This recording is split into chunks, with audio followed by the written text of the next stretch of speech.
টফির ধরা পড়েছে ব্রঙ্কোনিউমোনিয়া, তাই আইসক্রিম কঠোরভাবে নিষিদ্ধ। অনেক ভেবেচিন্তে আমি আর তন্ময় টফির জন্য চিজ নিয়ে যাচ্ছি, কিন্তু চিজে যে টফির মন ভরবে না তা নিয়ে আমরা একেবারে নিশ্চিত।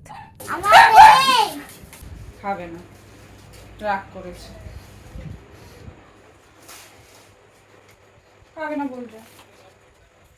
তোর তো এমনি বারণ, বাবা বারণ করছে, শরীর হাতুড়ি করতে দেয় না, মাথা শরীর নিল দেখি।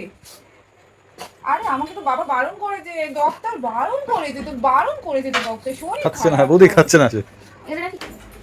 মানে হাফ লাগা তাহলে একটু জিম্বোকে খাওয়া, তো টফি খাবে না, এটা ভীষণ রেগে গেছে।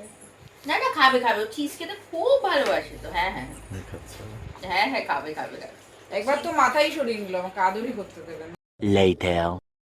আমি রয়ে গেলাম টফির কাছে, আর তন্ময় শটান চলে গেল অয়নদার জন্মদিনে, যেটা সেলিব্রেট হচ্ছিল ছাতা পার্কে।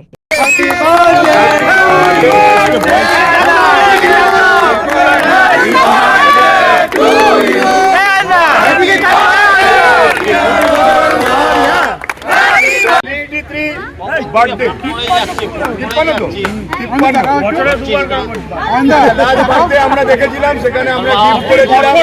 সেই মোবাইল এখনো ইউজ করেনি, হ্যাপি রিনিউয়াল। জন্য আমরা এবারে ওকে টাকা দিয়ে দেওয়া হচ্ছে, ও যদি নিজের মনে মতো কিছু কিনে নিতে পারে। ভালো থাকুক, আমরা সবাই বলি অয়নের মতো মানসিকতা যেন সবার মধ্যে ফিরে উঠুক।